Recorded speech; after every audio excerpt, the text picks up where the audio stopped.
तो दोस्तों, आज हम 5वें दिन पे यानी कहानी के 5वें पार्ट पे आ गए हैं धीरे धीरे करके। दोस्तों, मैं ये वीडियो कोई सब्सक्रिप्शन या लाइक्स के लिए नहीं ना बना रहा हूँ। ये अपने अंदर की मन की सेटिस्फेक्शन और प्लस मेरी तरह जिंदगी में कोई भी ये गलतियां ना करे जो मैं करता हुआ आया हूँ। ये वीडियो इसलिए मैं बना रहा हूँ और ये चीज़ भी मैं ध्यान में रख रहा हूँ कि कई बार मेरी लाइफ में, मेरी इस लाइफ जिंदगी की जर्नी में कई बार ऐसे चांसेस आए कि मैं मतलब कि मुझे लोगों ने भी कहा कि इस जगह मैं होता तो आत्महत्या कर लेता। तो इस दुनिया में ना बहुत बुरी से वर्स्ट पोजीशन भी हो जाए तो आदमी को मरना नहीं चाहिए, लड़ना चाहिए। और फिर देखो वो चीज़ें कैसे चेंज होती है। जैसे घड़ी की सुई है, मान लो 12 बजाती तो बिल्कुल टॉप पे होती है, तो उस समय उसकी बिल्कुल खड़ी हुई होती है, मतलब आदमी की नाक भी उसी तरीके से खड़ी हुई होती है। और जब वो 6 बजे पे आती है तो बिल्कुल नीचे होती है। तो जब नीचे आती है तो लोग ना घबरा जाते हैं उसका, क्योंकि वो इसका तो चलन है, वो दोबारा भी तो ऊपर जाएगी। उसे आदमी को समय वेट करना चाहिए, समझना चाहिए, थोड़ा सा बैक हो जाना चाहिए। तो मैं आपको कैसे, कोई जिंदगी, मेरी जिंदगी तो एक रोलर कोस्टर की तरह रही है। पता नहीं आप में से जो लोग भी इस वीडियो को देख रहे हैं, किसी को रोलर कोस्टर के बारे में, कुछ लोगों को शायद ना भी पता हो। रोलर कोस्टर एक इस दुनिया का एक ऐसा झूला है, एक ऐसा एडवेंचर झूला है जिसमें मतलब आदमी को मौत से भी ज्यादा डर लगता है। और मेरे ख्याल से जिंदगी में 90% लोग उस झूले पे एक बार सवारी कर लेते होंगे तो दोबारा नहीं चढ़ते होंगे, मेरा ऐसा मानना है। तो दोस्तों, जब मैं हॉस्पिटलाइज हुआ, लास्ट वीडियो में मैंने आपको बताया था अपने पार्ट 4 में कि जब मैं हॉस्पिटलाइज हुआ था तो उससे पहले ना जो छोटी मोटी परेशानियां, मतलब कि हमारे लेवल के लिए तो बहुत बड़ी परेशानियां थी। तो जो परेशानियां आती थी तो जो मेरा दोस्त पार्टनर होना था वो कहता आप क्या करेगा। तो ना मेरा एक फेमस कविता थी, मैं बचपन में स्कूल में पढ़ा करता था, एक रामधारी दिनकर जी थे, उनकी एक कविता थी, उनकी कुछ पंक्तियां थी। है कौन सा विघ्न ऐसा जग में जो टिक सके आदमी के मग में, खम ठोक डेलता है नर पर्वत के जाते पांव खड़, मानव जब जोर लगाता है पत्थर पानी बन जाता है।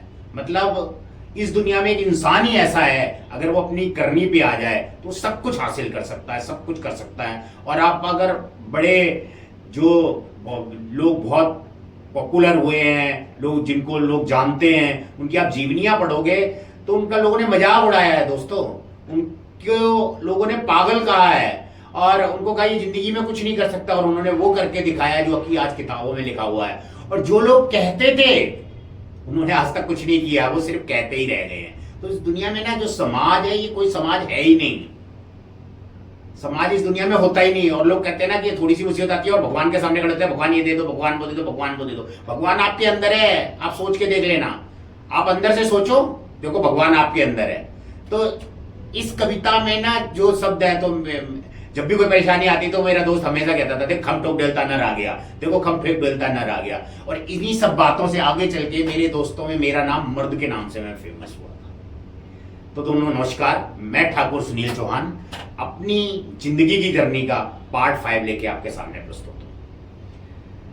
तो जब मैं हॉस्पिटलाइज हो गया और वो जो पार्टी मुझे वहाँ, दोस्तों अगर इस वीडियो को आप डायरेक्ट देखेंगे ना तो आपको कुछ समझ नहीं आएगा, तो इससे पहले के भी आपको पार्ट्स मेरी चैनल पे आपको देखने पड़ेंगे।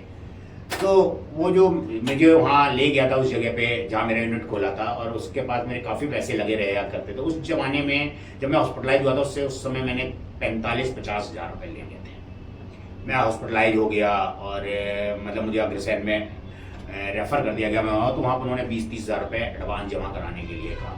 तो मेरा पार्टनर था वो उसको पास गया कि भैया आपसे पैसे लेने और उसकी तबीयत खराब होगी, करा हमारे पास नहीं है। और रोते गाते हो मेरा दोस्त उसके यहाँ शाम के 4 बजे तक बैठा रहा, सुबह तक, तब उसने 10,000 रुपये दिए। मैंने लोग देखो कितना, एक आदमी मर रहा है उसका तुमने पैसा देना है, उसका कुछ नहीं था मेरी तरफ दोस्तों। उस मतलब मैंने उससे पैसे लेने थे, तब भी वो पैसे देने के लिए उसने शाम के 4 बजे तक वेट कराया। अब पता ही नहीं वो उसकी मजबूरी थी या जानबूझ के थी, ये तो ऊपर वाला जानता है, मतलब ऊपर वाला क्या, कुदरत जानती है। दोस्तों देखो एक और बात बोलूँगा, मैंने भक्ति भी बहुत की है, मतलब मैंने भक्ति से जुड़े हुए बहुत सारे कोर्स भी किए हैं। आफ्टर ऑल आज मैं जब जहाँ पे हूँ तो मेरी जर्नी में मैं आपको बताऊंगा कि क्या क्या हुआ है। आज मैं जहाँ पे हूँ तो मैं एक बात मानता हूँ, इंसान सिर्फ अपने मन से सोचे और उसके मन के अंदर ही, जिसे लोगों ने यहाँ भगवान का नाम दिया है और उसके नाम पे लोग ठगी करते हैं, तो वो भगवान अगर इस दुनिया में है तो वो उनके साथ बुरा क्यों नहीं करता है भाई? वो उसके नाम से ठगी कर रहे हैं। कोई मेरा नाम लेके और मेरा मिसयूज करके कोई किसी से गलत काम करे तो मैं तो उसको छोड़ूंगा नहीं, तो भगवान को भी आना चाहिए। यानी भगवान इसका मतलब नहीं है। तो ये भगवान शब्द ना हम इंसानों ने अपने मतलब के लिए बनाया है। भगवान वगैरह कुछ नहीं होता है, प्रकृति एक किसी शक्ति से चल रही है, कोई एक पावर है। ये मैं 100% सच हूं, मैंने पढ़ा है, मैंने गहन अध्ययन किया, मैंने बहुत किताबें पढ़ी हैं। मैं ये तो जरूर कहूंगा कि इसमें कोई शक्ति है बहुत बड़ी, जिसके दम पे ये दुनिया चल रही है, लेकिन वो भगवान जैसा नहीं हो सकता, वो मतलब ही नहीं हो सकता। कोई भगवान अपने बच्चों पे, मतलब भगवान को कहते हैं पिता समान, अपने बच्चों के ऊपर गलत वो नहीं करता। हम अपने कर्मों से गलत करते हैं, मतलब हम अपने फैसलों से गलत होते हैं और अपने फैसलों से ही अच्छे होते हैं। तो आपके फैसले ही अच्छे होने चाहिए, और अगर आप नेक नियत और सही दिशा में कदम बढ़ाते हैं तो कुदरत आपका साथ देती है, और वो एक अनजानी शक्ति आपका साथ देती है और आपको उन मुसीबतों से निकाल देती है। तो दोस्तों, उसने 4 बजे तक शाम के 10,000 रुपए दिए। वो 10,000 रुपये उन्होंने हॉस्पिटल भिजवाए, मेरा इलाज चालू होना हुआ। इधर उधर मेरे घर वालों को भी पता चल गया, तो गांव से मेरे फादर वगैरह भी आ गए। उन्होंने अपना जुगाड़, मतलब किसी से उधार ले लू के जो भी है, और मेरे हॉस्पिटल में पैसे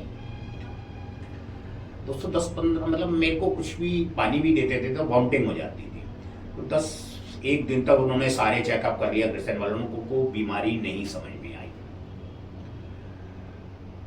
लास्ट उन्होंने 10वें दिन बोला कि इसको ऑपरेट करना पड़ेगा, और हमारे यहाँ 50-1,000 रुपये आप और जमा कराइए।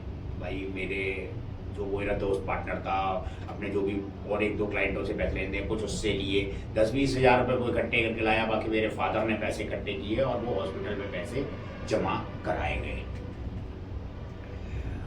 और मेरे सब, मतलब यहाँ पे बाल सब सेव कर दिया गया कि अब मेरा, उन्होंने कहा इसको खोल के देखना पड़ेगा अंदर इंटरनल में क्या प्रॉब्लम है, हमें समझ में नहीं आ रही है। तो मेरे सब हो गया, और मेरे को ऑपरेशन की ड्रेस ग्रीन रंग की पहना के व्हील चेयर पे बिठा के ऑपरेशन थिएटर पे ले जाएगा। देखो वहाँ दोस्तों कुदरत की वो शक्ति आई, और एक डॉक्टर और एक डॉक्टरनी, मियाँ बीवी थे, हस्बैंड वाइफ, सरदार थे वो, नाम मुझे याद नहीं है, वो वहां से निकल रहे थे। तो उनकी नजर मेरे पे पड़ी, तो उन्होंने पूछा इसको क्या हुआ है। मुझे सिटी स्कैन के लिए ले जाया जा रहा था।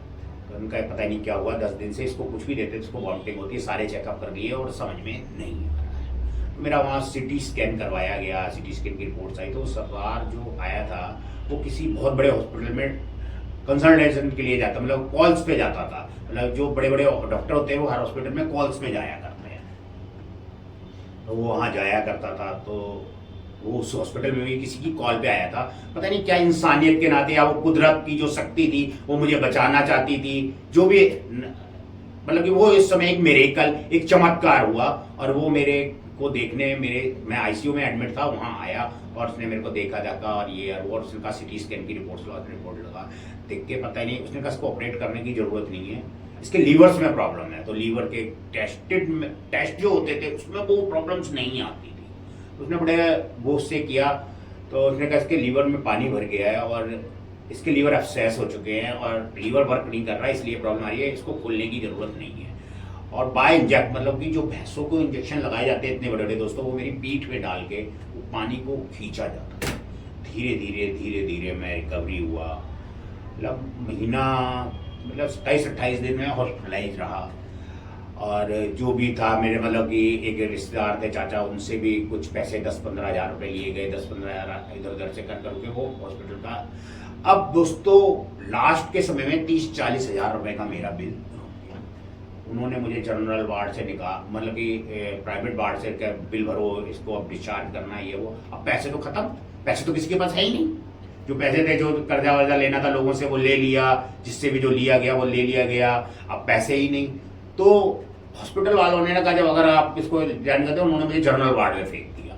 लोग जनरल वार्ड हुआ करता, जमीनों पे बेड लगे हुए हैं, सब कुछ हुआ है। अब भाई मुझे, मैंने वो मेरा जो दोस्त, जो मेरा पार्टनर बना था, मैंने उससे कहा मुझे यार फ़ोन ला कर दे। मैंने इधर उधर से जुगाड़ करके उस हॉस्पिटल के, तो जो मेरा दोस्त जिसके थ्रू में प्रिंटिंग लाइन में आया था, उसको मैंने फ़ोन किया, भाई तू मेरी इससे मदद कर जो भी है, और क्या कहा जाता है, मैं भाई ठीक हो जाऊंगा तो मैं तेरे को पैसे दूंगा। तो भाई उसने मेरे ख्याल से 10-15 या 10-15 हज़ार रुपये, 20 हज़ार शायद, मुझे कुछ रकम याद नहीं, 10-15-20 में जो भी रही होगी।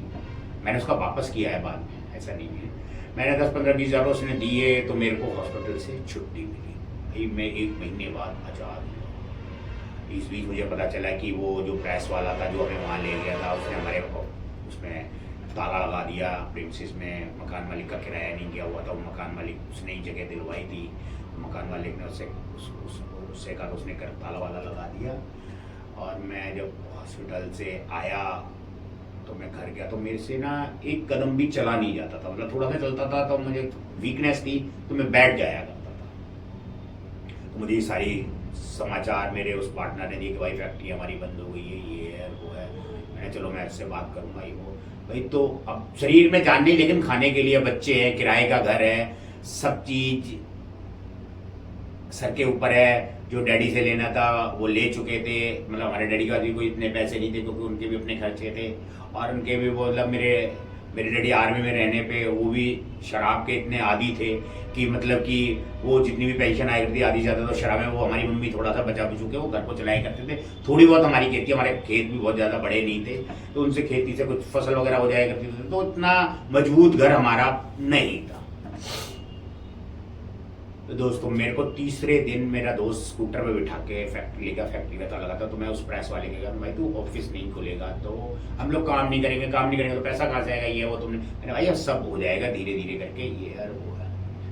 मैंने भाई जैसे तैसे करके उसके हाथ पैर जोड़ के वो ऑफिस अपना खुलवाया, हमने अपना काम चालू किया और पार्टी को इकट्ठा किया। मतलब 10 दिन हुए होंगे हमें काम करते हुए, ऐसे ही होगी। मैंने भाई पीछे से जो पैसे, अरे भाई मैंने अपने उस पार्टनर दोस्त से कहा, मैंने पीछे से कुछ पैसे वैसे भी आए कर भाई साहब तेरे इलाज में चला गया, मैंने तो अपनी चेन बेच के भी तेरे इलाज में लगा दिया, मैंने भी इतने पैसे कर्जे ले लिए, ये है वो है। तो मुझे उसका जो कहने का ढंग था वो मुझे अच्छा नहीं लगा। मैंने कहा भाई तूने सब कुछ किया तो ये फैक्ट्री आज से तेरी, जो भी इसमें सामान है सब तेरा। कह रहा फिर तू क्या करेगा। मैंने भाई मैं कुछ भी देख लूंगा, ये है वो है। और वैसा बड़े मायूस से, और जो मेरी वो स्प्लेंडर मोटरसाइकिल थी वो बैंक से फाइनेंस थी दोस्तों, तो वो बैंक वाले उठा के ले गए थे। तो मैं वहाँ से बड़ी मुश्किल से जैसे तैसे मन मायूस के बस पकड़ के अपने घर आ गया। मैंने अपने घर कुछ दिन दोस्तों, इस जर्नी में एक और बताऊंगा कि शायद मेरी कमी रही होगी कि मेरी और मेरी बीवी, मेरी पत्नी की कभी अंडरस्टैंडिंग अच्छी नहीं रही। या तो वो मुझे समझ नहीं पाई या मैं ही उसे नहीं समझ पाया। अब गलती कहाँ है ये पता नहीं। मैंने कई बार उससे कोशिश भी की अपने दिल की बात करने की, तो वो संभव नहीं हो पाया कि मतलब कि वो अंत लड़ाई पे ही खत्म हुआ। तो मैंने अपने घर पे भी कुछ नहीं आके किससे बताता, क्योंकि जब कोई मेरे दिल की बात ही नहीं समझता तो मैं अपने दिल की बात हर एक से बता भी नहीं सकता। वही मैं बड़ा भाई तो मेरे दोस्त वगैरह मिलने आने लग गए। वो कहने लगे अब तू क्या करेगा। मैंने भाई मैं कुछ नहीं होगा, सबको पता चल गया कि इसने फैक्ट्री भी उसको दे दी है और ये है वो। मैंने कहा नौकरी करूँगा, ढूंढूंगा, ये है वो यार। तो जो मेरा दोस्त था वो जिसके थ्रू मैं प्रिंटिंग लाइन में आया था, जिसने मेरे लास्ट में 15-20 हज़ार रुपये मेरे इलाज में दिए थे, वो मेरे घर आया एक दिन। कह रहा क्या करेगा तू, ये और मैंने तो भाई नौकरी करेगा तो मेरे यहाँ करेगा। मैंने तेरे यहाँ नौकरी नहीं कर सकता, पहले भी किया तो दिक्कत क्रिएट होती है। वो कह रहा नहीं किसी को नहीं पता चलेगा, ये वो। मैंने भाई ये शर्त पे तेरे यहाँ मैं काम, मैंने भाई मुझे काम तो करना ही है। जब ये कह रहा था ये तो कह रहा क्या, मैंने कहा किसी को ये नहीं पता चलेगा कि मैं तेरे यहाँ नौकरी करता हूँ। अब आवाज़ी तो मेरे अंदर थी ना भाई, किसी को पता नहीं, भाई नौकरी करना तो दुनिया को पता चले तो क्या बुराई है। उसने भी इस चीज़ पे हामी भर ली, ठीक है किसी को पता नहीं चलेगा। और मैं नेक्स्ट डे से उसके यहाँ जाने लगा।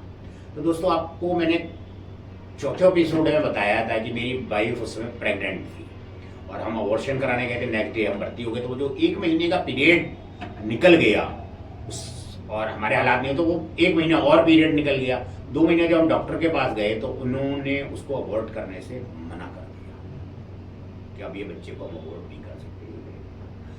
तो ये भी देखो दोस्तों, ये कुदरत यहाँ भी देखो, जिसको इस जिंदगी में आना है उसे हम रोक पाए क्या? हम तो रोकने गए थे ना। किस्मत को मंजूर था कि वो बच्चा इस दुनिया में आए। इसलिए कहता हूं दोस्तों कभी घबराना नहीं चाहिए। कुदरत आपके लिए क्या लेके इंतजार कर रही है आपने उसको तो देखा ही नहीं, उससे पहले ही अपने आप को डिप्रेशन में या मौत की गोद में सुला दिया। वही लड़ो, लड़ना है, लड़के ही जीत सकते हो। तो भाई अब मेरे सारे बच्चे ना सिजेरियन हुए थे, मतलब सब सिजेरियन बच्चे हैं। मेरा बड़ा बेटा भी सिजेरियन हुआ था, उसका बेटी भी सिजेरियन हुई थी। और अब हमारे पास इतने पैसे नहीं थे। मैंने अपनी बेटी को, सरकारी हॉस्पिटल है, लेडी हार्डिंग कहते हैं उसे, करोड़ प्लेस के पास है दिल्ली के अंदर, उसमें एडमिट कराया। तो सिजेरियन में ना एक बोतल खून दिया जाता है, वो एक बोतल खून लेते हैं। मैं गया और मैंने अपना ब्लड दे दिया, जबकि मैं 3-4 महीने पहले ही हॉस्पिटल से उठ के आया था। 21 अप्रैल 2002 की बात है ये। मेरे घर में बेटा पैदा हुआ। अच्छा, तो मैं ब्लड दे के आया था। नेक्स्ट डे उन्होंने मुझे बुला लिया कि आपके ब्लड में इन्फेक्शन है और अभी आपकी तबीयत खराब और आप रही होगी, इस वजह से इन्फेक्शन है और आपका ब्लड हम नहीं ले सकते, आपको दूसरे ब्लड का अरेंजमेंट कर रहे हैं, नहीं तो एक ब्लड की कॉस्ट आपको देनी पड़ेगी। शायद मैंने उस वक्त से अपने दोस्त को बुला के वो ब्लड दिलवाया था और उसको ऐसे पूरा किया था। अब मैं अपने उस दोस्त के, मेरे बेटा एक पैदा हो गया और मतलब, तो मैं उस अपने दोस्त के यहाँ काम करने लगा बड़ी शिद्दतों से। मैंने उसका जो काम चल रहा था, मैंने उस काम को और बढ़ाया और उसको कहा ये मशीन लगाते हैं तो हम बहुत ज़्यादा प्रॉफिट कमाएंगे, ये है। हमने मशीन की डील की, हमने मशीन मंगाई। उस मशीन को, दोस्तों आप बिलीव नहीं करेंगे, अगर ये वीडियो मेरा दोस्त देखेगा ना, उसको भी कमेंट करना चाहिए कि सच क्या है और झूठ क्या है। अब झूठे ही कमेंट करे तो उसका दिल तो गवाही देना चाहिए। आप बिलीव नहीं करेंगे, मैंने डे नाइट काम किया वहाँ पे। मैंने कभी ये नहीं सोचा कि मैं किसी और के लिए काम कर रहा हूँ, मैंने उसको बढ़ाने के लिए। उसके मेरे ऊपर कई ब्लेम भी लगे बाद में, मतलब जब मैंने उसके यहाँ से छोड़ा तो इन सब अच्छाइयों में बुराइयां भी ढूंढी गई। किसी ने मुझसे ये नहीं पूछा कि, तो किसी ने ये नहीं सोचा कि उसने क्या किया। मतलब अच्छाइयां सब इस दुनिया में मिट्टी हो जाती हैं, बुराइयों के पहाड़ इतने बड़े खड़े कर दिए जाते हैं कि अच्छाइयां उसमें दब जाती हैं। मैंने 1 साल तक उसके यहाँ डे नाइट काम किया होगा, मुझे नहीं मालूम कि मैं संडे के अलावा कभी ढंग से सो गया होगा। 12, 1, 2 बजे आना, 3 बजे आना, ये गवाह है वो, ये कुदरत गवाह है उस चीज के लिए। अब हमारी इसकी बॉन्डिंग, मैंने पार्टियां भी सारी मैंने ही दी, मतलब उसकी इतनी जान पहचान नहीं थी, अपनी अपनी वो है। मेरा डॉक्टर और बहुत अच्छा था, मैं लोगों में बहुत जल्दी घुल मिल जाता हूँ, मैं लोगों को बहुत जल्दी अट्रैक्ट कर लेता हूँ। तो मैंने पार्टियां भी बहुत सारी इकट्ठी की, सारा काम तकरीबन होने लगा। मतलब उस जमाने में हम 2002 की बात करें तो 2.5-3 लाख रुपए महीने कमाने लग रहे थे वो। और मेरे को 15,000 रुपये वो देता था, 4-5 रुपये वो पैसे भी मेरे ऊपर खर्च कर देता था। कभी कुछ उसने मोटरसाइकिल मुझे दे रखी थी, पेट्रोल उसका देता था, मुझे मोबाइल दे रखा था, उसका बिल वो भरता था, मतलब हर चीज की फैसिलिटी उसने मुझे दी हुई थी, ऐसा कुछ नहीं हुई। सब कुछ ज्यादा मैं भी शिद्दत से उसको आगे बढ़ाने के लिए मेहनत कर रहा था कि हाँ ये इसने मेरा बुरे वक्त में साथ दिया है तो मैं इसके लिए अपना दिल जो भी मेरे पास है मैं दूँ। मैंने कभी टाइम को प्रोफेयर दिया ही नहीं, मतलब मैंने कभी टाइम को समझा ही नहीं। उसने ही कभी कहा होगा कि यार तू इतनी देर, मैंने भाई कोई बात नहीं, लेकिन उसने मुझे खाने पीने, मतलब कि वो ड्रिंक व्रिंक करता नहीं था। और जब मेरे लीवर ही खराब ड्रिंक की वजह से हो गए थे तो मैंने भी उस समय ड्रिंक छोड़। अब जो मेरे दोस्त सारे कट गए थे जब मैं बीमारी था, तो उसमें मेरा एक दोस्त था जो वो वाला, जिससे मैंने आपको बताया होगा 3rd एपिसोड में कि हम डेली शाम को शराब पिया करते थे जब तक मिली थे, जिसके पास यामा मोटरसाइकिल थी। वो मेरे करीब आने लग गया क्योंकि उसका ऑफिस वही पास में था, तो वो मिलने मिलाने लग गया, तो मैं उसके साथ बैठने लग गया। तो अब चीजें सब धीरे धीरे ठीक हो रही थी। और उस दरमियान ना जिससे मैंने मशीन खरीदवाई थी, मतलब उससे मेरे अच्छे लिंक बन गए थे, तो वो जहां भी मशीन बेचता था वहां पे मेरे को भेजता था कि भाई तू यहाँ पे समझा दे। तो मुझे 10-5 हज़ार रुपये वहां मिल जाया करते थे सिखाने के लिए। तो मैंने ऐसे 2-4 जगह किया, तो मैं एक्स्ट्रा कमाई भी कर लिया करता था कुछ ना कुछ।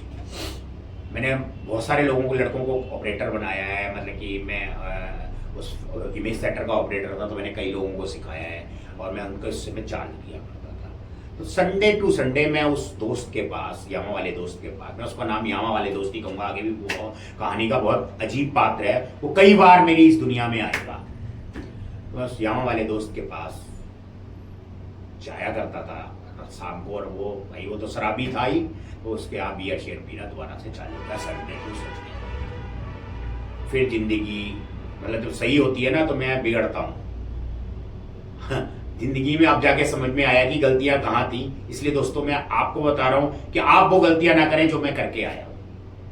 भाई उसके साथ जाने लगा, ये इस तरीके से ये काम 1 साल तक चला। 1 साल बाद एक क्लाइंट मतलब कि अब मैं बियर शेयर पीने लग गया तो मैं थोड़ा सा आवारा भी हो गया, तो मेरे दोस्त को ना थोड़ा सा डिसबैलेंस लगने लगा कुछ भी। तो एक जगह कुछ ऐसे वो गुस्से में होगा और एक क्लाइंट का फोन आया कि वो हिसाब कर रहे, एक क्लाइंट था उसके बाद हिसाब करने के लिए मैं जाया करता था, तो मेरे साथ मेरा दोस्त भी चला जाया करता।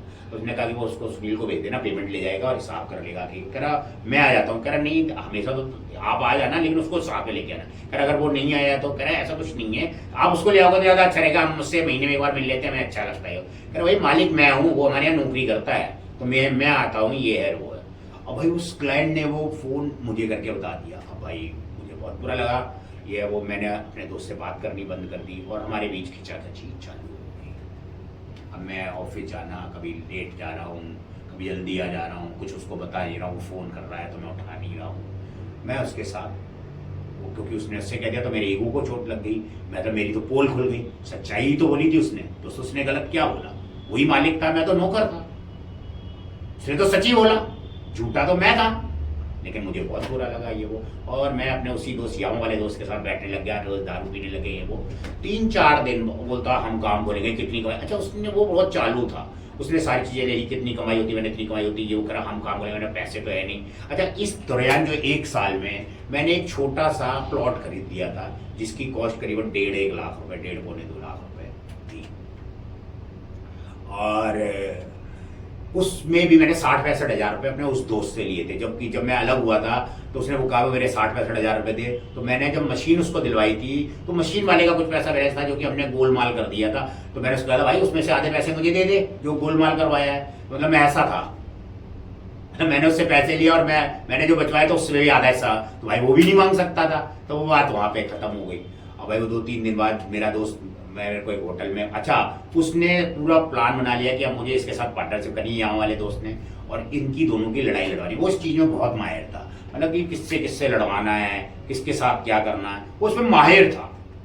उसने भाई उसको फोन करके बुला लिया और मैं उसके साथ शराब पी रहा, तो वो आया, कह रहा भाई तू आ नहीं रहा, ये वो। मैंने भाई मैं तेरे साथ अब काम नहीं करूँगा। कह रहा क्यों? मैं ये है वो है, मतलब उसने कहा तेरे लिए मैंने ये किया। मैंने भाई मैंने भी तेरे लिए ये किया, ये वो किया, और हमारी वहाँ पे तू में काफ़ी हो गई। तो मैंने कहा मैं नौकरी ही नहीं करूँगा और मैं अपना काम करूँगा। मैं इतना ओवर कॉन्फिडेंट था। वो मेरा दोस्त यंग वाले उसने मुझे पूरा पढ़ा और पूरा एक शीशे में उतार लिया था, बहुत चालू था वो। भाई वहाँ से वो जैसे तैसे चला गया। हमने दिल्ली में एक जगह रेंट पे ली और हमारा पैसे तो चलिए 1.5 लाख, 1,80,000 रुपये का उसने अपने मकान बेचा, 1,60,70 हजार रुपये का मैंने वो अपना प्लॉट बेचा और मशीन वाले को एडवांस दे दी। और ब्याज पे हमने करीबन उस जमाने में 15-1 लाख रुपए उठा लिए और खूब शानो शौके से एक भव्य ऑफिस बनाया और अपनी मशीन का ऑर्डर दे दिया। तो दोस्तों ये वीडियो थोड़ा लंबा हो रहा है, इससे आगे अगले पार्ट 6 में मैं बताऊंगा कि मैं 45 लाख रुपए कर्जे के नीचे कैसे फंसा। तो नमस्कार, अगले एपिसोड।